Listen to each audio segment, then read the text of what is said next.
Muy buenas tardes. Bueno, todavía buenos días. Estamos acá en la sede interuniversitaria de Alajuela con el compañero David Paniagua Vega.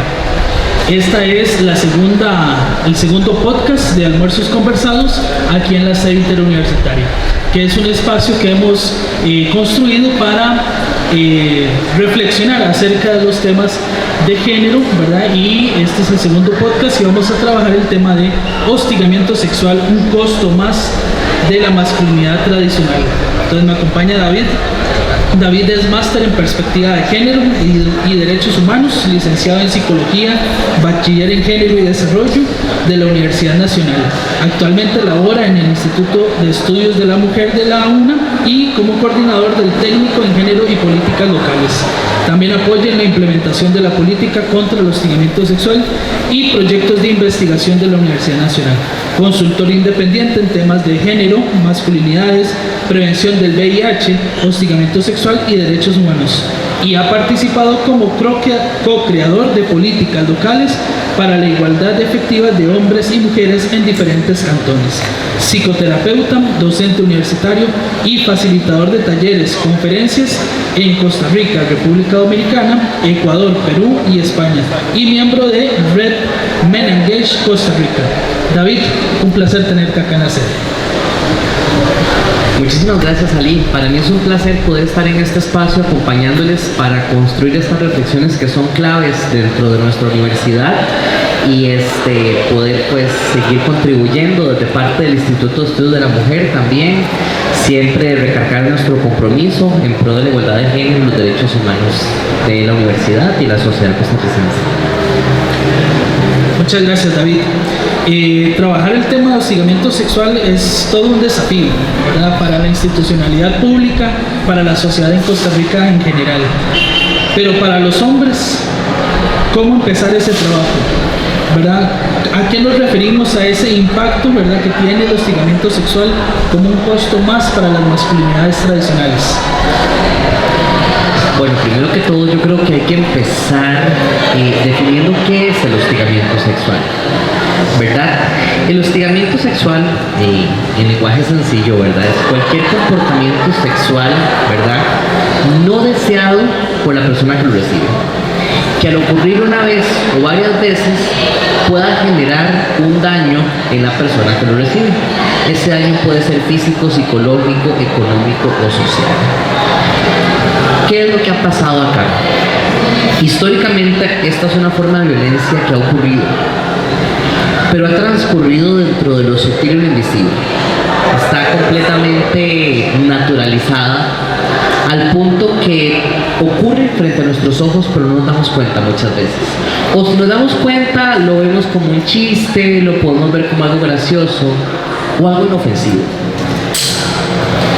Lamentablemente, uno de los principales orígenes de estas prácticas se derivan del sistema patriarcal.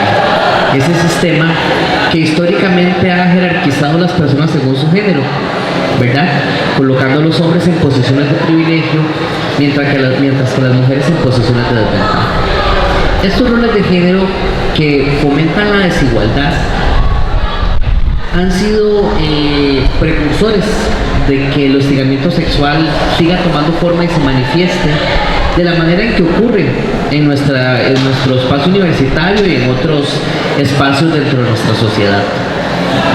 Desde ahí, entonces, hay que entrarle a reconocer cuáles son los pilares en los que se ha configurado históricamente la masculinidad y específicamente sus mandatos que están ligados a ese aprendizaje sociocultural relacionado con la sexualidad específicamente. Entonces, en ese caso, sí me gustaría que reflexionáramos en cómo es que se va construyendo. La masculinidad tradicional es el modelo más normalizado en el cual somos socializados los hombres. Yo siempre lo defino como, ¿verdad?, son todas esas normas asociadas al machismo que repercuten significativamente en las emociones, actitudes, pensamientos y comportamientos, principalmente de los hombres. Esta influencia lo que genera son diversas formas de violencia. ¿Y cómo es que opera este modelo de masculinidad? Bueno, todas esas normas se traducen en una suerte o una serie de mandatos que cumplen los hombres. Y al cumplirlos, van a tener acceso a una serie de privilegios. Ventajas ligadas al género, ventajas por el hecho de ser hombres, ventajas en su momento de conseguir trabajo, en cómo pueden transitar los espacios públicos, en cómo la vida de muchas formas es más común. Pero también, derivado de esos privilegios, vamos a encontrar una serie de costos que se van derivando. Costos en salud, costos en materia de autocuidado, en materia de violencia específicamente. Porque al yo no percibir a las otras personas como iguales, es ahí donde entramos en esa complejidad. Y el hostigamiento sexual se ha normalizado en tanto a las mujeres no se les perciba como sujetas de derechos, sino como objetos. Entonces los hombres se sienten con la potestad de poder abordar a una mujer, y aunque a ella le diga que no, ¿verdad?, siguen esta lógica. ¿Y esto de qué se va derivado? Con refranes como, por ejemplo, cuando la de abajo se para, ¿qué dice el dicho? La de arriba no piensa. El hombre llega hasta dónde? Hasta donde la mujer lo permite, y esos son esos. Ahí podemos verlo mediante refranes, cómo históricamente se ha ido configurando la sexualidad, donde se deposita toda la responsabilidad de las mujeres y se normalizan los comportamientos de los hombres. Si algo que quiero dejar claro es que no todos los hombres ejercen hostigamiento sexual, ni podemos afirmar eso. Pero ¿qué es lo lamentable acá? Que todas las mujeres, al menos una vez en su vida, han sufrido una situación de hostigamiento sexual. Y entonces es ahí donde reconocemos que cualquier persona puede sufrir violencia y cualquier persona puede ejercer. Pero el aprendizaje del género redefine la forma en que se produce el hostigamiento sexual y otras formas de violencia. Entonces, ante esta lógica es que podemos ir reconociendo que efectivamente uno de los principales costos de la masculinidad tradicional, como la conocemos, es el hostigamiento sexual. Y ahí es donde vamos viendo que no solo en la línea de la violencia, hay muchas otras, pero cómo desarticular cada vez más los mandatos patriarcales y esas ideas derivadas de este modelo tradicional de la masculinidad son una vida medular para poder prevenir, identificar, sancionar, pero sobre todo erradicar el hostigamiento sexual. David, en esa línea discursiva, cuando hablamos de esas acciones, ¿verdad?, que son sutiles, invisibles, ¿verdad?, que demuestran una serie de comportamientos violentos, ¿cuál sería, digamos, la forma o qué ejemplos podrías darle a los hombres para que también reconozcan cuáles son esas acciones que sutilmente generan, ¿verdad?, y que son hostigamiento sexual, son violencia en general contra la mujer? Bueno, ¿verdad? Porque sí, quedó como muy abierto al decir nada más comportamientos sexuales. Las manifestaciones del hostigamiento sexual las podemos dividir en 4 tipos: físicas, verbales, ¿verdad?, no verbales y digitales. Son como los 4 tipos. Voy entrando en detalle en cada uno. A nivel físico tiene que ver con cualquier invasión al cuerpo: tocamientos, roces, besos, abrazos no deseados, ¿verdad? Siempre en los talleres yo pregunto, levanta la mano quién aquí ha recibido un beso o un abrazo que no quería. La mayoría de gente levanta la mano, porque ha estado muy normalizado, ¿verdad? Esos roces, esos tocamientos, tener ese cuidado de no rozar, de, ¿verdad?, que para uno puede pasar desapercibido. Pero es desde ahí donde vamos reconociendo que esta forma de violencia es muy amplia.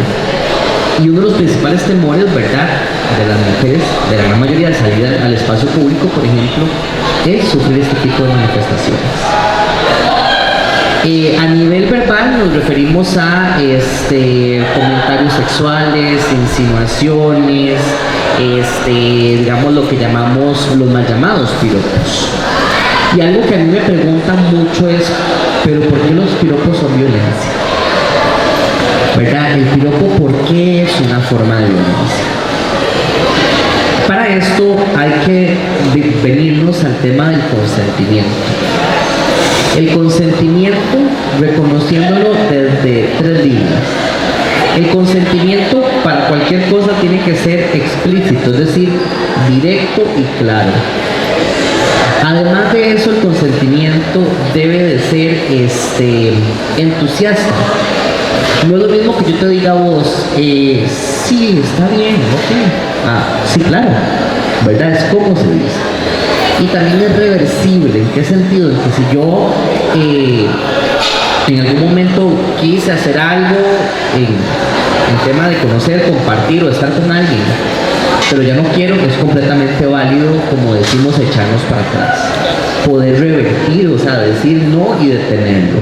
No es que ya porque yo consentí tengo que asumir. Y ahí sí quiero hablarle directamente a la población en general, a la población estudiantil, en términos de prácticas sexuales, que por favor nunca realicen una práctica sexual que no quieran, ¿verdad? No se sientan en ese compromiso. Procuren, ¿verdad? Siempre marcar límites. No es fácil, yo sé que no es fácil, pero entender el consentimiento nos ayuda a prevenir mucho el hostigamiento sexual, tanto si nos ocurre como si lo ejercemos, porque vamos aprendiendo que un no es un no y que un sí es un sí, y desde ahí poder ir respetando los espacios de las otras personas. Entonces, desde ahí vemos que el piropo no cumple con ninguna de estas. No hay un consentimiento. Recuerdo una vez en un taller que una estudiante, hablando específicamente de los piropos, me dijo: David, pero hay piropos de piropos. Por ejemplo, una vez un señor en la calle me dijo: se cayó un ángel del cielo. Yo no me sentí incómodo. Por el otro lado, una estudiante, hasta que tuerce los ojos, es una cara de disgusto, ¿verdad? De incomodidad, lo que dijo la otra compañera. Ahí entonces yo voy a donde la otra y le pregunto: ¿vos cómo te hubieses sentido con ese mismo piropo, comillas? Me dice: incómoda, molesta, no me hubiera agradado. Y dijo una frase que a mí me quedó muy marcada: yo no salgo a la calle para que me digan cosas. Entonces, yo no tengo una certeza de cómo la otra persona va a percibir ese comentario, porque es un comentario que no se me ha pedido, que no fue solicitado, y no sabemos cómo puede repercutir en otra persona. Otra cosa que me dicen es que la gente es muy delicada, es que también ahora ya no se puede decir nada, es que yo siempre respondo: es que no conocemos la historia de la gente. Podemos estar tocando una fibra muy sensible de esa persona y no necesariamente es porque sea delicado o lo que sea. Es que cada quien tiene una historia y no sabemos esa historia. Y lamentablemente Costa Rica es un país donde si algo tiene una alta prevalencia en la violencia sexual, y no sabemos si con decir qué bonito pantalón, qué bonita se ve, podemos estar activando algo. Y no es, como digo, de que sea delicado o delicada, no. Es que realmente no conocemos la historia de la gente y estamos haciendo un comentario que nadie nos pidió. Entonces, desde ahí, ¿verdad?, ir reconociendo estas manifestaciones. Las no verbales, tenemos gestos, silbidos, señalarse los genitales, también todo lo que puede ser como regalos también, ¿verdad? Lo no verbal también va mucho desde el regalo. Y cuando el hostigamiento se da de un regalo es muy fuerte, porque en Costa Rica es muy feo decir que no. Y lamentablemente a las mujeres históricamente se les ha socializado para no decir que no, como que decir no es malo. Y esto es muy fuerte, ¿verdad? También. Porque desde ahí se va normalizando todas estas formas de violencia.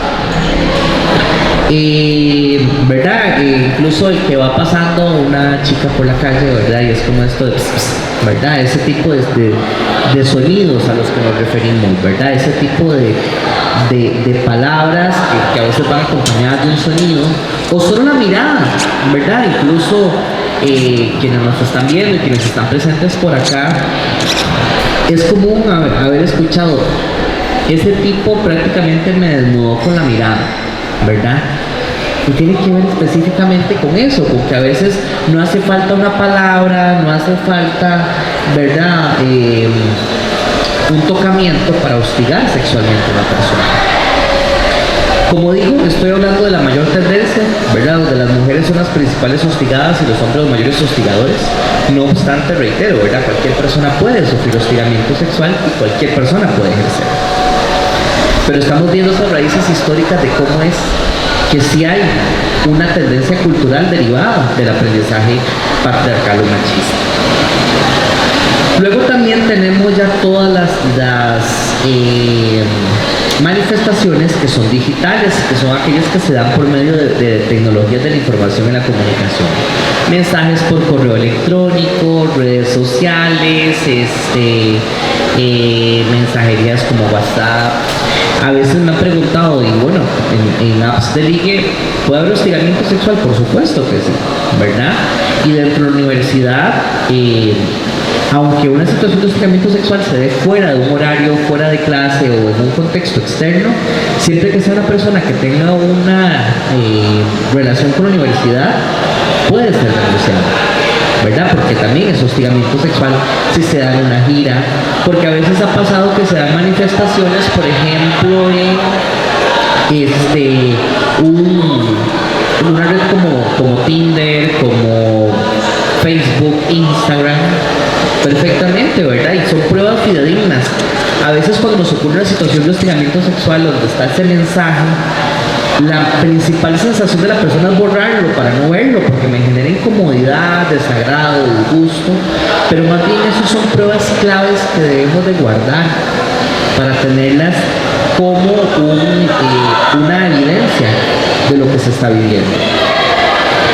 Casos también que a veces no dimensionamos, los famosos stickers de WhatsApp, ¿verdad? Como ahora también el envío de emoticones, stickers y también la creación de stickers. Recuerdo hace algún tiempo en una empresa que me contrataron para hacer un proceso, a una compañera le habían tomado una foto de Facebook donde estaban vestidos de baño, hicieron un sticker y le pusieron un mensaje con contenido sexual. El sticker anduvo por toda la empresa, ¿verdad? Anduvo por todo lado y es una forma de hostigamiento sexual, por supuesto. Y ahora todos estos mensajes, a veces algunos, como le llaman, los trends de TikTok u otros, que también pueden ser formas de hostigamiento sexual, porque hay un comportamiento sexual no deseado que genera un daño a la persona que lo vive. También quiero hacer énfasis en el tipo de hostigamiento sexual que es el quid pro quo. ¿En qué consiste? Cuando hay una propuesta, ¿verdad?, de un favor a cambio de una retribución. Si usted sale conmigo, yo le doy la asistencia. Si usted sale conmigo, yo le garantizo el puesto, ¿verdad? Y desde acá es uno que es muy común, el hostigamiento sexual. Hay una tendencia muy marcada en que se da entre jerarquías. ¿Esto qué quiere decir? Donde existe una jerarquía de algún tipo, de una jefatura hacia una persona subalterna, de una persona docente, una persona estudiante. También perfectamente se puede dar, por ejemplo, entre estudiantes, entre colegas, ¿verdad? Incluso entre jefaturas. Pero el daño que puede hacer una persona cuando ejerce hostigamiento sexual desde una jefatura es muchísimo mayor. Y pensemos en casos, ¿verdad? Por ejemplo, estudiantes que dependen de una beca, que están, ¿verdad? Pues pueden participar de la U, estar y estudiar gracias a una beca. Y ojalá que en el curso que les va mal, ¿verdad? Porque el curso es complejo, el profesor empieza a hostigar sexualmente a esa persona. Y verdad, entonces ahí vemos el daño que puede hacer, porque me estoy jugando mi beca, puedo ser vulnerable, ¿verdad? Estoy siendo muy vulnerable, pero ¿qué pasa si hablo también? Entonces, ¿verdad? También el tipo de hostigamiento que es ambiental, esa persona docente que expone imágenes con contenido sexual sin un orden pedagógico, que no tienen que ver estrictamente con el contenido del curso. Fondos de pantalla donde, ¿verdad? Pues también abren el proyector y el fondo de pantalla es una mujer, ¿verdad? En una posición, ¿verdad? Pues con un contenido sexual, una objetivización. Un día me dijo en una capacitación, entonces ya no puedo tener una mujer de fondo de pantalla. Bueno, es que también depende de la connotación. No es lo mismo tener a la familia o tener a un artista que se admira o lo que sea, a tener, ¿verdad? Una mujer ahí completamente, ¿verdad? En ciertas poses que son objetivizantes y que también son formas de hostigamiento sexual. No sé si vamos ahí dándome a entender. Sí, todo esto es muy importante, ¿verdad? Y también es complejo, porque las relaciones, ¿verdad?, han estado marcadas por ese patriarcado. Muy bueno el ejemplo, ¿verdad? Y también me recordó una experiencia que tuve también en un taller en otra universidad donde trabajé, sobre el tema del consentimiento al piropo, ¿verdad? Y cómo cuesta y cómo les cuesta, ¿verdad?, a muchos hombres, y nos ha costado a otros en algún momento, porque también eso pasa por un proceso de revisión, ¿verdad?, de cómo hombre identifico estas conductas y las modifico. Y entonces los señores, porque ya eran personas más grandes que mi persona, digamos, en ese momento, y decían, pero es que yo no le estoy diciendo nada malo a la compañera, estoy halagando cómo se ve vestida, ¿verdad? Y entonces les cuesta mucho, y cuesta mucho, ¿verdad?, este tema de no es un comentario que te están pidiendo, ¿verdad? Es un tema de que esa masculinidad tradicional nos ha dado la ventaja de creernos con el derecho de hablar de los cuerpos de otras personas, que es tal vez uno de los puntos, ¿verdad?, que más ha costado señalar y cambiar a la gente, ¿verdad? O sea, nada nos ha dado el derecho de hablar del cuerpo de otra persona, de cómo se ve, de cómo se viste, incluso las críticas mismas que se pueden hacer a una persona de cómo viste. Todos esos discursos sociales, ¿verdad?, han movilizado, ¿verdad?, esa forma de masculinidad. Ahora, para hacer ese cambio, ¿verdad?, cómo plantear ese concepto, cómo hacer llegar a todos los hombres el tema de la masculinidad equitativa, de masculinidades más igualitarias, ¿verdad?, en un contexto social donde cualquier, vamos a decirlo así, cualquiera que se salga del canasto, ¿verdad?, puede sufrir violencia también. Entonces, ¿cómo como hombres podemos hacer esos cambios en la masculinidad tradicional y afrontar también ese contexto social que puede pasarnos, ¿verdad?, al otro lado y recibir violencia? Bueno, ¿verdad? Esto es muy complejo porque hay contextos de contextos. Y desde acá, antes de pasar a esa pregunta, quisiera como recordarles que en la universidad existe una instancia para poder denunciar esta forma de violencia, que es la Fiscalía contra el Hostigamiento Sexual de la Universidad Nacional, la cual es el ente encargado de poder procesar estas denuncias. Es el único lugar.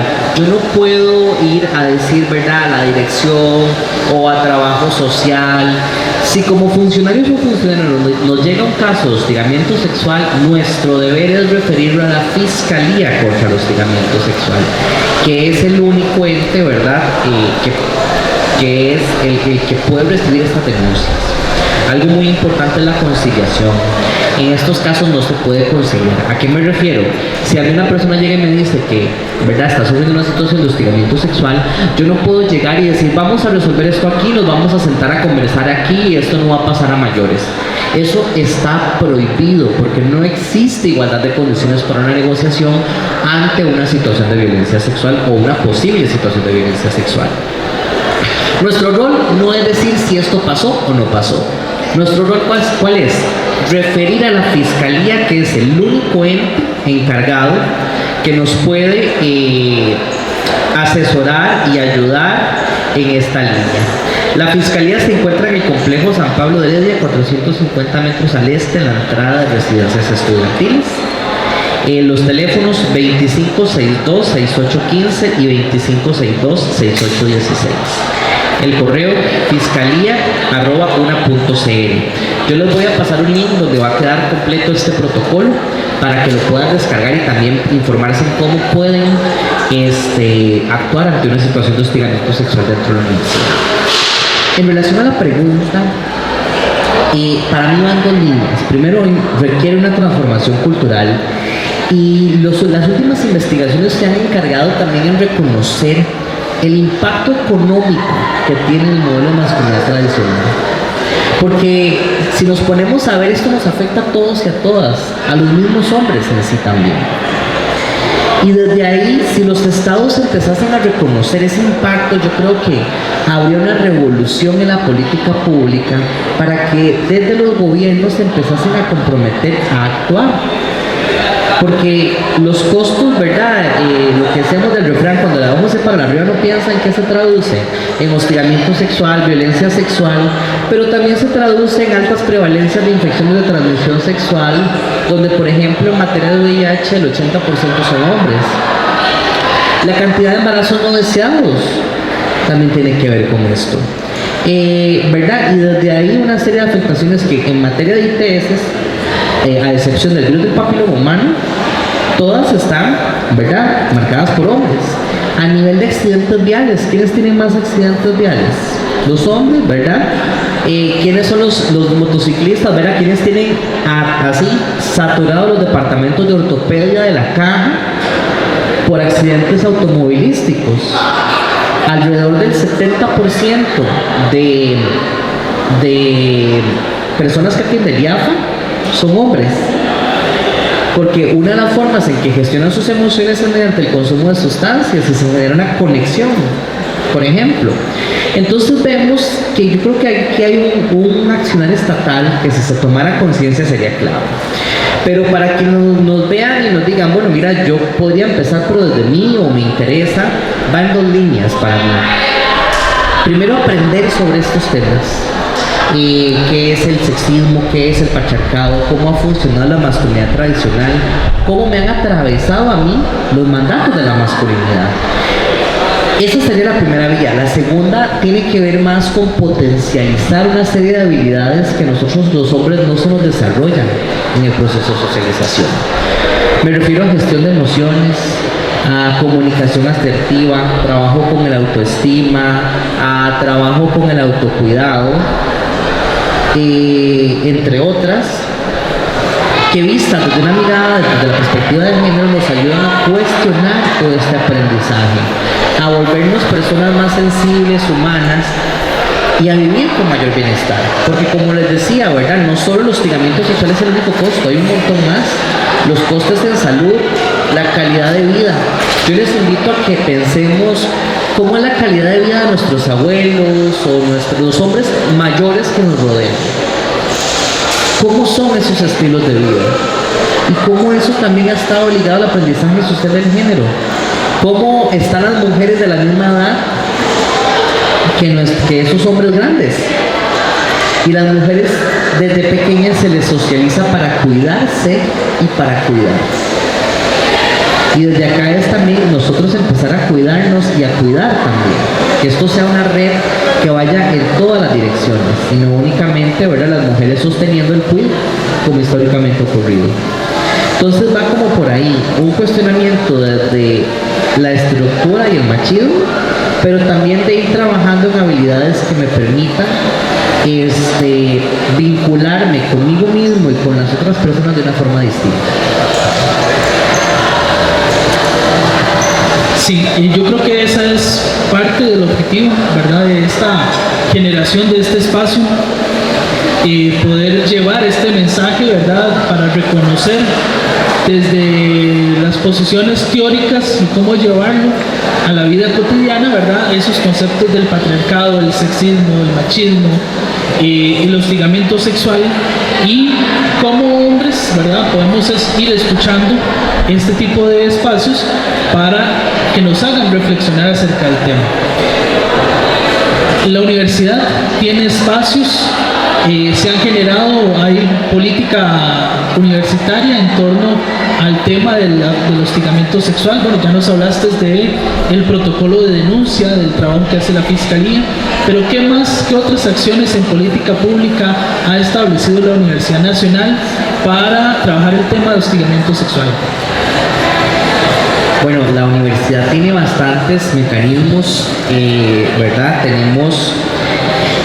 Funciona de la siguiente forma. La parte de prevención del hostigamiento sexual se maneja en una instancia y el procesamiento de las denuncias en otra. Y eso es muy importante de entender, porque nos ha pasado que llegan personas al Instituto de Estudios de la Mujer a querer hacer una denuncia y ese no es el espacio. Existe lo que es la Comisión de Implementación de la Política contra el Hostigamiento Sexual. Esta comisión está liderada por el Instituto de Estudios de la Mujer. ¿Qué se hace en esta comisión? Se definen las estrategias en cómo se va a ir abordando el tema dentro de la universidad en todas sus sedes.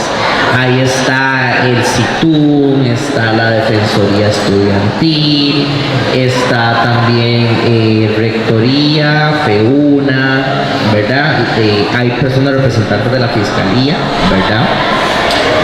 Y así es como funciona y está sostenido en un proyecto que está desde el Instituto de Estudios de la Mujer, ¿verdad?, que es la implementación de la política, donde estamos, ¿verdad?, siempre en ejes de capacitación, talleres, charlas, generando cursos de autoformación también para poder abordar esta temática de una manera estratégica, siempre buscando mecanismos que sean más efectivos.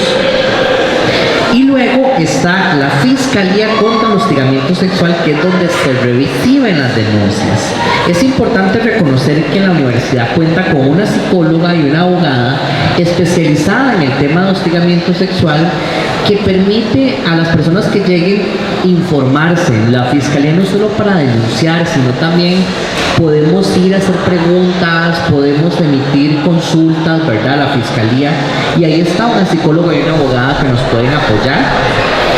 También existe la Comisión de Resolución de Denuncias, que ahí es donde, digamos, la Fiscalía traslada las denuncias para la resolución.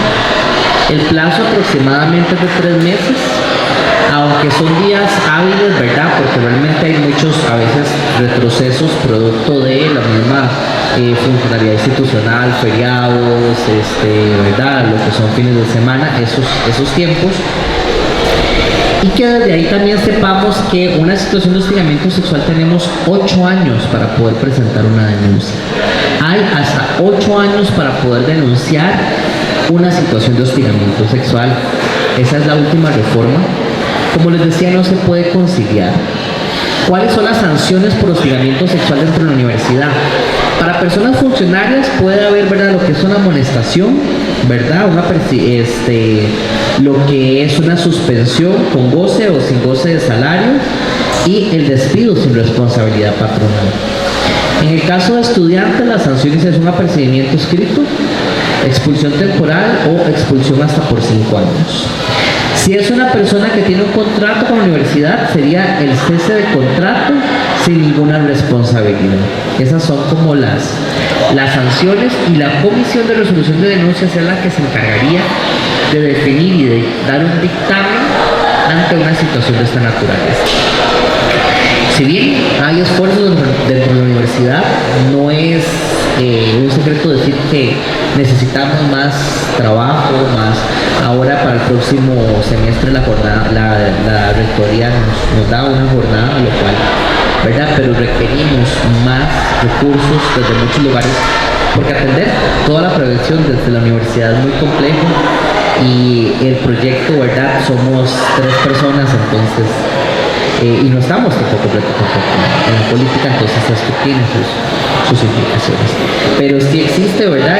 Y desde ahí también es yo me atrevería a decir prácticamente que la Universidad Nacional, de las universidades públicas, es la universidad que cuenta con más estructura, con más mecanismos y con más herramientas para identificar, prevenir y sancionar los hostigamientos sexuales. Bueno, qué importante, digamos, reconocer el trabajo que también se hace a nivel de la universidad. Claro que hace falta, estamos hablando que es un cambio cultural, ¿verdad? La prevención tiene que llevarnos a un cambio cultural, y por eso la ley también habla de erradicar todas las formas de hostigamiento sexual. No es un tema nuevo, ¿verdad? La ley tiene más de 20 años. Tal vez más reciente ha sido otro tipo de categorías de acoso sexual, ¿verdad? Como es el acoso sexual callejero, el hostigamiento sexual callejero, y recientemente que a nivel nacional se ha discutido sobre acoso predatorio.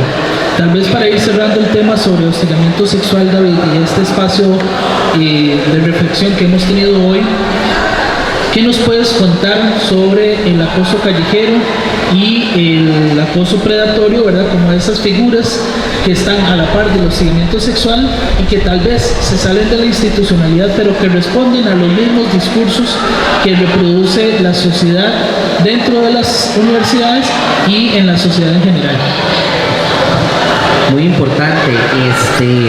Acá en este caso es importante reconocer que el hostigamiento o el acoso es solo uno, pero a nivel jurídico se tramita distinto, ¿verdad? Por ejemplo, ¿verdad? Si se da en el espacio público, responde la ley contra el acoso sexual callejero, que en caso de ocurrir, lo que se debe hacer es buscar a fuerza pública, llamar, ¿verdad? Si hay una policía cercana para que se pueda levantar el parte y proceder con el trámite. No obstante, a veces nos encontramos con la disyuntiva de que no tienen la formación o no tienen, ¿verdad?, un claro proceder. Se ocurre por los espacios del hogar, porque también puede ocurrir, ¿verdad?, es con la ley de la violencia. Y si es en el empleo y la docencia, es la ley 7476 contra el hostigamiento sexual en el empleo y la docencia. El acoso predatorio, ¿verdad?, que es algo importante de ponerle en cuenta, y también lo que es la violencia digital. Por ejemplo, la pornovenganza, que es algo que ahora se está hablando bastante. La pornovenganza se da cuando, por ejemplo, ha habido un intercambio de fotos donde aparece la persona desnuda o con poca ropa, ¿verdad? Y luego de compartir esas imágenes en un contexto de coqueteo o lo que sea, o de un consentimiento, una de las personas amenaza a la otra con publicar esas fotos si no hace determinada acción, ¿verdad? Entonces hay que ponerle también mucha atención a la violencia digital, que es algo que prontamente se está legislando, también todos los desafíos que nos trae la inteligencia artificial, porque ahora se puede generar un desnudo con inteligencia artificial. Se pueden generar muchísimas, ¿verdad?, que hay que ir viendo cómo va a ocurrir esto, y con el acoso predatorio también, ¿verdad?, que es este acoso constante. Ahora hay una serie que sacó Netflix bastante buena para poder reconocer el acoso predatorio. En este momento se me está yendo el nombre. Vamos a ver. No lo sé. Sí, yo también me acuerdo de la serie. El personaje central se llama Marta, ¿verdad? Y vemos, aunque bueno, ponen... Es muy curioso, me llama mucho la atención que las pocas películas que existen sobre hostigamiento sexual o acoso, ¿verdad?, son de una mujer acosando a un hombre, cuando históricamente la estadística nos dice que no es así, ¿verdad? Es decir, sí ocurre, pero en comparación a hombres acosando a mujeres es, ¿verdad? Pero irónicamente es como algo que está ahí. No obstante también, ¿verdad?, igual la cosa se puede dar entre una mujer y una mujer, un hombre y un hombre, hombre y mujer, y de mujer a hombre. Pero desde ahí yo creo que vienen muchos desafíos en esta área, y desde ahí como universidad y desde nuestros propios quehaceres profesionales podemos ir incidiendo en nuestro quehacer cotidiano. Yo creo que el mayor reto es reconocer que el silencio y la indiferencia mantienen la impunidad. Y si yo me callo, si yo no refiero, si yo no digo, estoy yéndome a favor de quienes tienen estas prácticas. Entonces, por eso, ante situaciones de violencia, una posición neutral es ponerse a favor de quien violenta. Bueno, David, muchísimas gracias por habernos acompañado en este espacio. Un agradecimiento de parte de la Unidad de Vida Estudiantil, de la Red de Violencia Cantonal, de la sede interuniversitaria, por haber participado de este almuerzo conversado. Nosotros no hemos almorzado, pues ya casi vamos a ir a almorzar. El video va a estar publicado a partir del viernes, entonces para que todas las personas que frecuentan las redes sociales de la sede interuniversitaria puedan vernos, comentar, ¿verdad?, la publicación sobre esas experiencias, ¿verdad?, que han tenido, y también aquellos hombres que puedan hacer preguntas a través de ese espacio y que nosotros podamos recogerlas y poderle dar respuesta incluso a una atención o redirigirlos a espacios donde pueden empezar este proceso de reflexión. Entonces, de parte de la Unidad de Vida Estudiantil, de la Red de Violencia Cantonal, muchísimas gracias, David. Muchas gracias por la invitación y de parte del Instituto de Estudios de la Mujer, ¿verdad? Es un placer poder venir a acompañar y en lo que podamos apoyar, ¿verdad?, en materia de capacitación, todo lo que es dentro de la universidad, no duden en contactarnos, que estamos para servir. Perfecto, muchísimas gracias. Claro, ¿verdad? Es como se dice. Y también es reversible. ¿En qué sentido? En que si yo en algún momento quise hacer algo en tema de conocer, compartir o estar con alguien, pero ya no quiero, es completamente válido, como decimos, echarnos para atrás. Poder revertir, o sea, decir no y detenerlo. No es que ya porque yo consentí tengo que asumir. Y ahí sí quiero hablarle directamente a la población en general, a la población estudiantil, en términos de prácticas sexuales, que por favor nunca realicen una práctica sexual que no quieran, ¿verdad? No se sientan en ese compromiso.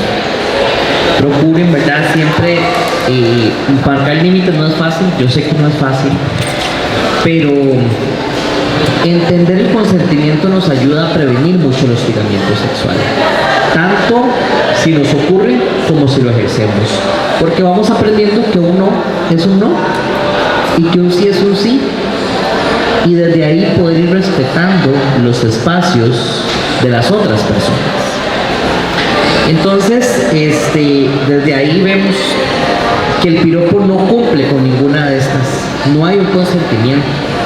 Recuerdo una vez en un taller que una estudiante, hablando específicamente de los piropos, me dijo: David, pero hay piropos de piropos.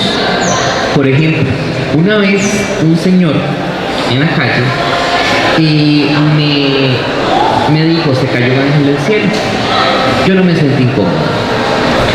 Por el otro lado, una estudiante, hasta que tuerce los ojos, es una cara de disgusto, ¿verdad?, de incomodidad, lo que dijo la otra compañera. Ahí entonces yo voy a donde la otra y le pregunto: ¿vos cómo te hubieses sentido con ese mismo piropo, comillas? Me dice: incómoda, molesta, no me hubiera agradado.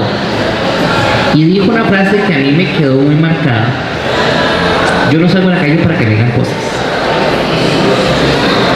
Entonces, yo no tengo una certeza de cómo la otra persona va a percibir ese comentario, porque es un comentario que no se me ha pedido, que no fue solicitado, y no sabemos cómo puede repercutir en otra persona. Otra cosa que me dicen es que la gente es muy delicada, es que también ahora ya no se puede decir nada, es que yo siempre respondo: es que no conocemos la historia de la gente.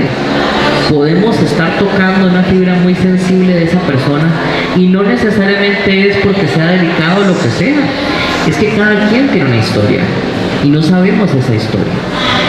Y lamentablemente Costa Rica es un país donde si algo tiene una alta prevalencia en la violencia sexual, y no sabemos si con decir qué bonito pantalón, qué bonita se ve, podemos estar activando algo. Y no es, como digo, que sea delicado o delicada, no. Es que realmente no conocemos la historia de la gente y estamos haciendo un comentario que nadie nos pidió. Entonces desde ahí, ¿verdad?, ir reconociendo estas manifestaciones.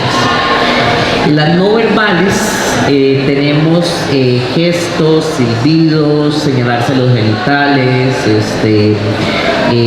también todo lo que puede ser como regalos, también, ¿verdad? Lo no verbal también va mucho desde el regalo. Y cuando el hostigamiento se da de un regalo es muy fuerte, porque en Costa Rica es muy feo decir que no. Y lamentablemente a las mujeres históricamente se les ha socializado para no decir que no, como que decir no es malo. Y esto es muy fuerte, ¿verdad? También. Porque desde ahí se va normalizando todas estas formas de violencia. ¿Verdad? Incluso el que va pasando una chica por la calle, ¿verdad? Y es como esto de ¿verdad? Ese tipo de sonidos a los que nos referimos, ¿verdad? Ese tipo de palabras que a veces van acompañadas de un sonido, o solo una mirada, ¿verdad? Incluso quienes nos están viendo y quienes están presentes por acá, es común haber escuchado: ese tipo prácticamente me desnudó con la mirada, ¿verdad? Y tiene que ver específicamente con eso, porque a veces no hace falta una palabra, no hace falta, ¿verdad?, un tocamiento para hostigar sexualmente a una persona. Como digo, estoy hablando de la mayor tendencia, ¿verdad?, donde las mujeres son las principales hostigadas y los hombres los mayores hostigadores. No obstante, reitero, ¿verdad?, cualquier persona puede sufrir hostigamiento sexual y cualquier persona puede ejercer. Pero estamos viendo esas raíces históricas de cómo es que sí hay una tendencia cultural derivada del aprendizaje patriarcal o machista. Luego también tenemos ya todas las manifestaciones que son digitales, que son aquellas que se dan por medio de tecnologías de la información y la comunicación. Mensajes por correo electrónico, redes sociales, mensajerías como WhatsApp. A veces me han preguntado, y bueno, en apps de ligue, ¿puede haber hostigamiento sexual? Por supuesto que sí, ¿verdad? Y dentro de la universidad, aunque una situación de hostigamiento sexual se dé fuera de un horario, fuera de clase o en un contexto externo, siempre que sea una persona que tenga una relación con la universidad, puede ser denunciada, ¿verdad? Porque también es hostigamiento sexual si se da en una gira, porque a veces ha pasado que se dan manifestaciones, por ejemplo, en una red como Tinder, como Facebook, Instagram, perfectamente, ¿verdad? Y son pruebas fidedignas. A veces cuando nos ocurre una situación de hostigamiento sexual donde está ese mensaje, la principal sensación de la persona es borrarlo para no verlo, porque me genera incomodidad, desagrado, disgusto, pero más bien esas son pruebas claves que debemos de guardar para tenerlas como una evidencia de lo que se está viviendo. Casos también que a veces no dimensionamos, los famosos stickers de WhatsApp, ¿verdad? Como ahora también el envío de emoticones, stickers y también la creación de stickers. Recuerdo hace algún tiempo en una empresa que me contrataron para hacer un proceso, a una compañera le habían tomado una foto de Facebook donde estaban vestidos de baño, hicieron un sticker y le pusieron un mensaje con contenido sexual. El sticker anduvo por toda la empresa, ¿verdad? Anduvo por todo lado y es una forma de hostigamiento sexual, por supuesto. Y ahora todos estos mensajes, a veces algunos, como le llaman, los trends de TikTok u otros, que también pueden ser formas de hostigamiento sexual, porque hay un comportamiento sexual no deseado que genera un daño a la persona que lo vive. También quiero hacer énfasis en el tipo de hostigamiento sexual que es el quid pro quo. ¿En qué consiste? Cuando hay una propuesta, ¿verdad?, de un favor a cambio de una retribución. Si usted sale conmigo, yo le doy la asistencia. Si usted sale conmigo, yo le garantizo el puesto, ¿verdad? Y desde acá es uno que es muy común, el hostigamiento sexual. Hay una tendencia muy marcada en que se da entre jerarquías. ¿Esto qué quiere decir? Donde existe una jerarquía de algún tipo. De una jefatura, si una persona subalterna, de una persona docente, una persona estudiante. También perfectamente se puede dar, por ejemplo, entre estudiantes, entre colegas, ¿verdad? Incluso entre jefaturas. Pero el daño que puede hacer una persona cuando ejerce hostigamiento sexual desde una jefatura es muchísimo mayor. Y pensemos en casos, ¿verdad? Por ejemplo, estudiantes que dependen de una beca, que están, ¿verdad? Pues pueden participar de la U, estar y estudiar gracias a una beca. Y ojalá que en el curso que les va mal, ¿verdad? Porque el curso es complejo, el profesor empieza a hostigar sexualmente a esa persona. Y verdad, entonces ahí vemos el daño que puede hacer, porque me estoy jugando mi beca,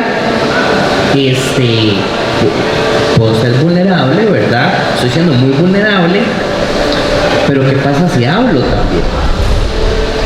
Entonces, ¿verdad? También el tipo de hostigamiento que es ambiental, esa persona docente que expone imágenes con contenido sexual sin un orden pedagógico, que no tienen que ver estrictamente con el contenido del curso. Fondos de pantalla donde, ¿verdad? Pues también abren el proyector y el fondo de pantalla es una mujer, ¿verdad? En una posición, ¿verdad? Pues con un contenido sexual, una objetivización. Un día me dijo en una capacitación, entonces ya no puedo tener una mujer de fondo de pantalla. Bueno, es que también depende de la connotación. No es lo mismo tener a la familia o tener a un artista que se admira o lo que sea, a tener, ¿verdad? Una mujer ahí completamente, ¿verdad? En ciertas poses que son objetivizantes y que también son formas de hostigamiento sexual. No sé si vamos ahí dándome a entender. Sí, todo esto es muy importante, ¿verdad? Y también es complejo, porque las relaciones, ¿verdad?, han estado marcadas por ese patriarcado. Muy bueno el ejemplo, ¿verdad? Y también me recordó una experiencia que tuve también en un taller en otra universidad donde trabajé, sobre el tema del consentimiento al piropo, ¿verdad? Y cómo cuesta y cómo les cuesta, ¿verdad?, a muchos hombres, y nos ha costado a otros en algún momento, porque también eso pasa por un proceso de revisión, ¿verdad? De cómo hombre identifico estas conductas y las modifico. Y entonces los señores, porque ya eran personas más grandes que mi persona, digamos, en ese momento, y decían, pero es que yo no le estoy diciendo nada malo a la compañera, estoy halagando cómo se ve vestida, ¿verdad? Y entonces les cuesta mucho, y cuesta mucho, ¿verdad?, este tema de no es un comentario que te están pidiendo, ¿verdad? Es un tema de que esa masculinidad tradicional nos ha dado la ventaja de creernos con el derecho de hablar de los cuerpos de otras personas, que es tal vez uno de los puntos, ¿verdad?, que más ha costado señalar y cambiar a la gente, ¿verdad? O sea, nada nos ha dado el derecho de hablar del cuerpo de otra persona, de cómo se ve, de cómo se viste, incluso las críticas mismas que se pueden hacer a una persona como viste. Todos esos discursos sociales, ¿verdad?, han movilizado, ¿verdad?, esa forma de masculinidad. Ahora, para hacer ese cambio, ¿verdad?, ¿cómo plantear ese concepto? ¿Cómo hacer llegar a todos los hombres el tema de la masculinidad equitativa, de masculinidades más igualitarias, ¿verdad?, en un contexto social donde cualquier, vamos a decirlo así, cualquiera que se salga del canasto, ¿verdad?, puede sufrir violencia también? Entonces, ¿cómo como hombres podemos hacer esos cambios en la masculinidad tradicional y afrontar también ese contexto social que puede pasarnos, ¿verdad?, al otro lado y recibir violencia? Bueno, verdad, esto es muy complejo porque hay contextos de contextos, y desde acá, antes de pasar a esa pregunta, quisiera como recordarles que en la universidad existe una instancia instancia para poder denunciar esta forma de violencia, que es la Fiscalía contra el Hostigamiento Sexual de la Universidad Nacional, la cual es el ente encargado de poder procesar estas denuncias. Es el único lugar. Yo no puedo ir a decir, ¿verdad?, a la dirección o a trabajo social. Si como funcionarios o funcionarios nos llega un caso de hostigamiento sexual, nuestro deber es referirlo a la Fiscalía contra el Hostigamiento Sexual, que es el único ente, ¿verdad?, que es el que puede recibir estas denuncias. Algo muy importante es la conciliación. En estos casos no se puede conciliar. ¿A qué me refiero? Si alguna persona llega y me dice que, ¿verdad?, está sufriendo una situación de hostigamiento sexual, yo no puedo llegar y decir, vamos a resolver esto aquí, nos vamos a sentar a conversar aquí y esto no va a pasar a mayores. Eso está prohibido porque no existe igualdad de condiciones para una negociación ante una situación de violencia sexual o una posible situación de violencia sexual. Nuestro rol no es decir si esto pasó o no pasó. Nuestro rol, ¿cuál es? Referir a la Fiscalía, que es el único ente encargado que nos puede asesorar y ayudar en esta línea. La Fiscalía se encuentra en el complejo San Pablo de Heredia, 450 metros al este, en la entrada de residencias estudiantiles. Los teléfonos 2562-6815 y 2562-6816. El correo fiscalía@una.cl. Yo les voy a pasar un link donde va a quedar completo este protocolo para que lo puedan descargar y también informarse en cómo pueden actuar ante una situación de hostigamiento sexual dentro de la universidad. En relación a la pregunta, para mí van dos líneas. Primero, requiere una transformación cultural y las últimas investigaciones se han encargado también en reconocer el impacto económico que tiene el modelo de masculinidad tradicional. Porque si nos ponemos a ver, esto nos afecta a todos y a todas, a los mismos hombres en sí también. Y desde ahí, si los estados empezasen a reconocer ese impacto, yo creo que habría una revolución en la política pública para que desde los gobiernos se empezasen a comprometer a actuar. Porque los costos, ¿verdad? Lo que hacemos del refrán, cuando la vamos para arriba no piensa en qué se traduce, en hostigamiento sexual, violencia sexual, pero también se traduce en altas prevalencias de infecciones de transmisión sexual, donde por ejemplo en materia de VIH el 80% son hombres. La cantidad de embarazos no deseados también tiene que ver con esto. ¿Verdad? Y desde ahí una serie de afectaciones que en materia de ITS, a excepción del virus del papiloma humano, todas están, ¿verdad?, marcadas por hombres. A nivel de accidentes viales, ¿quiénes tienen más accidentes viales? Los hombres, ¿verdad? ¿Quiénes son los motociclistas, ¿verdad? ¿Quiénes tienen así saturados los departamentos de ortopedia de la caja por accidentes automovilísticos? Alrededor del 70% de personas que atienden IAFA son hombres, porque una de las formas en que gestionan sus emociones es mediante el consumo de sustancias y se genera una conexión, por ejemplo. Entonces vemos que yo creo que aquí hay un accionar estatal que si se tomara conciencia sería clave. Pero para que nos vean y nos digan, bueno, mira, yo podría empezar por desde mí o me interesa, van dos líneas para mí. Primero, aprender sobre estos temas. Qué es el sexismo, qué es el patriarcado, cómo ha funcionado la masculinidad tradicional, cómo me han atravesado a mí los mandatos de la masculinidad. Esa sería la primera vía. La segunda tiene que ver más con potencializar una serie de habilidades que nosotros los hombres no se nos desarrollan en el proceso de socialización. Me refiero a gestión de emociones, a comunicación asertiva, trabajo con el autoestima, a trabajo con el autocuidado, entre otras, que vistas desde una mirada, desde la perspectiva del género, nos ayudan a cuestionar todo este aprendizaje, a volvernos personas más sensibles, humanas y a vivir con mayor bienestar. Porque como les decía, ¿verdad?, no solo el hostigamiento sexual es el único costo, hay un montón más. Los costes en salud, la calidad de vida. Yo les invito a que pensemos cómo es la calidad de vida de nuestros abuelos o los hombres mayores que nos rodean. ¿Cómo son esos estilos de vida? Y cómo eso también ha estado ligado al aprendizaje social del género. ¿Cómo están las mujeres de la misma edad que esos hombres grandes? Y las mujeres desde pequeñas se les socializa para cuidarse y para cuidar. Y desde acá es también nosotros empezar a cuidarnos y a cuidar también.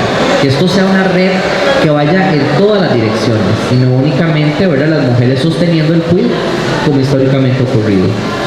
Entonces va como por ahí un cuestionamiento desde la estructura y el machismo, pero también de ir trabajando en habilidades que me permitan vincularme conmigo mismo y con las otras personas de una forma distinta. Sí, y yo creo que esa es parte del objetivo, ¿verdad?, de esta generación, de este espacio, poder llevar este mensaje, ¿verdad?, para reconocer desde las posiciones teóricas y cómo llevarlo a la vida cotidiana, ¿verdad?, esos conceptos del patriarcado, el sexismo, el machismo, el hostigamiento sexual, y como hombres, ¿verdad?, podemos ir escuchando este tipo de espacios para que nos hagan reflexionar acerca del tema. La universidad tiene espacios, se han generado, hay política universitaria en torno al tema del hostigamiento sexual. Bueno, ya nos hablaste del protocolo de denuncia, del trabajo que hace la Fiscalía, pero ¿qué más, qué otras acciones en política pública ha establecido la Universidad Nacional para trabajar el tema de hostigamiento sexual? Bueno, la universidad tiene bastantes mecanismos, ¿verdad? Funciona de la siguiente forma. La parte de prevención del hostigamiento sexual se maneja en una instancia y el procesamiento de las denuncias en otra. Y eso es muy importante de entender, porque nos ha pasado que llegan personas al Instituto de Estudios de la Mujer a querer hacer una denuncia y ese no es el espacio. Existe lo que es la Comisión de Implementación de la Política contra el Hostigamiento Sexual. Esta comisión está liderada por el Instituto de Estudios de la Mujer. ¿Qué se hace en esta comisión? Se definen las estrategias en cómo se va a ir abordando el tema dentro de la universidad en todas sus sedes. Ahí está el CITUM, está la Defensoría Estudiantil, está también Rectoría, FEUNA, ¿verdad? Hay personas representantes de la Fiscalía, ¿verdad? Y así es como funciona y está sostenido en un proyecto que está desde el Instituto de Estudios de la Mujer, ¿verdad?, que es la implementación de la política, donde estamos, ¿verdad?, siempre en ejes de capacitación, talleres, charlas, generando cursos de autoformación también para poder abordar esta temática de una manera estratégica, siempre buscando mecanismos que sean más efectivos.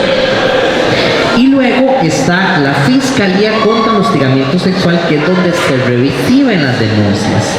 Es importante reconocer que la universidad cuenta con una psicóloga y una abogada especializada en el tema de hostigamiento sexual, que permite a las personas que lleguen informarse. La Fiscalía no solo para denunciar, sino también podemos ir a hacer preguntas, podemos emitir consultas, ¿verdad?, a la Fiscalía, y ahí está una psicóloga y una abogada que nos pueden apoyar. También existe la Comisión de Resolución de Denuncias, que ahí es donde, digamos, la Fiscalía traslada las denuncias para la resolución. El plazo aproximadamente es de 3 meses, aunque son días hábiles, ¿verdad?, porque realmente hay muchos, a veces, retrocesos producto de la misma funcionalidad institucional, feriados, ¿verdad?, lo que son fines de semana, esos tiempos. Y que desde ahí también sepamos que una situación de hostigamiento sexual tenemos 8 años para poder presentar una denuncia. Hay hasta 8 años para poder denunciar una situación de hostigamiento sexual. Esa es la última reforma. Como les decía, no se puede conciliar. ¿Cuáles son las sanciones por hostigamiento sexual dentro de la universidad? Para personas funcionarias puede haber, ¿verdad?, lo que es una amonestación, ¿verdad?, lo que es una suspensión con goce o sin goce de salario, y el despido sin responsabilidad patronal. En el caso de estudiantes, las sanciones es un apercibimiento escrito, expulsión temporal o expulsión hasta por 5 años. Si es una persona que tiene un contrato con la universidad, sería el cese de contrato sin ninguna responsabilidad. Esas son como las sanciones, y la comisión de resolución de denuncias es la que se encargaría de definir y de dar un dictamen ante una situación de esta naturaleza. Si bien hay esfuerzos dentro de la universidad, no es un secreto decir que necesitamos más trabajo, más. Ahora para el próximo semestre la rectoría nos da una jornada, lo cual, ¿verdad? Pero requerimos más recursos desde muchos lugares, porque atender toda la prevención desde la universidad es muy complejo, y el proyecto, ¿verdad? Somos 3 personas, entonces, y no estamos tiempo completo tampoco en la política, entonces esto tiene sus implicaciones. Pero sí existe, ¿verdad? Y desde ahí también es yo me atrevería a decir prácticamente que la Universidad Nacional, de las 3 de las universidades públicas, es la universidad que cuenta con más estructura, con más mecanismos y con más herramientas para identificar, prevenir y sancionar el hostigamiento sexual. Bueno, qué importante, digamos, reconocer el trabajo que también se hace a nivel de la universidad. Claro que hace falta, estamos hablando que es un cambio cultural, ¿verdad? La prevención tiene que llevarnos a un cambio cultural, por eso la ley también habla de erradicar todas las formas de hostigamiento sexual. No es un tema nuevo, ¿verdad? La ley tiene más de 20 años. Tal vez más reciente ha sido otro tipo de categorías de acoso sexual, ¿verdad? Como es el acoso sexual callejero, el hostigamiento sexual callejero, y recientemente que a nivel nacional se ha discutido sobre acoso predatorio. Tal vez para ir cerrando el tema sobre hostigamiento sexual, David, y este espacio de reflexión que hemos tenido hoy, ¿qué nos puedes contar sobre el acoso callejero y el acoso predatorio, ¿verdad? Como esas figuras que están a la par del hostigamiento sexual y que tal vez se salen de la institucionalidad, pero que responden a los mismos discursos que reproduce la sociedad dentro de las universidades y en la sociedad en general. Muy importante. Acá en este caso es importante reconocer que el hostigamiento o el acoso es solo uno, pero a nivel jurídico se tramita distinto, ¿verdad? Por ejemplo, ¿verdad? Si se da en el espacio público, responde la ley contra el acoso sexual callejero, que en caso de ocurrir, lo que se debe hacer es buscar a fuerza pública, llamar, ¿verdad? Si hay una policía cercana para que se pueda levantar el parte y proceder con el trámite. No obstante, a veces nos encontramos con la disyuntiva de que no tienen la formación o no tienen, ¿verdad?, un claro proceder. Se ocurre por los espacios del hogar, porque también puede ocurrir, ¿verdad?, es con la ley de la violencia. Y si es en el empleo y la docencia, es la ley 7476 contra el hostigamiento sexual en el empleo y la docencia. El acoso predatorio, ¿verdad?, que es algo importante de ponerle en cuenta, y también lo que es la violencia digital. Por ejemplo, la pornovenganza, que es algo que ahora se está hablando bastante. La pornovenganza se da cuando, por ejemplo, ha habido un intercambio de fotos donde aparece la persona desnuda o con poca ropa, ¿verdad? Y luego de compartir esas imágenes en un contexto de coqueteo o lo que sea, o de un consentimiento, una de las personas amenaza a la otra con publicar esas fotos si no hace determinada acción, ¿verdad? Entonces hay que ponerle también mucha atención a la violencia digital, que es algo que prontamente se está legislando, también todos los desafíos que nos trae la inteligencia artificial, porque ahora se puede generar un desnudo con inteligencia artificial. Se pueden generar muchísimas, ¿verdad?, que hay que ir viendo cómo va a ocurrir esto. Y con el acoso predatorio también, ¿verdad?, que es este acoso constante. Ahora hay una serie que sacó Netflix bastante buena para poder reconocer el acoso predatorio. En este momento se me está yendo el nombre. Vamos a ver. No los, Sí, yo también me acuerdo de la serie. El personaje central se llama Marta, ¿verdad? Y vemos, aunque bueno, ponen... Es muy curioso, me llama mucho la atención que las pocas películas que existen sobre hostigamiento sexual o acoso, ¿verdad?, son de una mujer acosando a un hombre.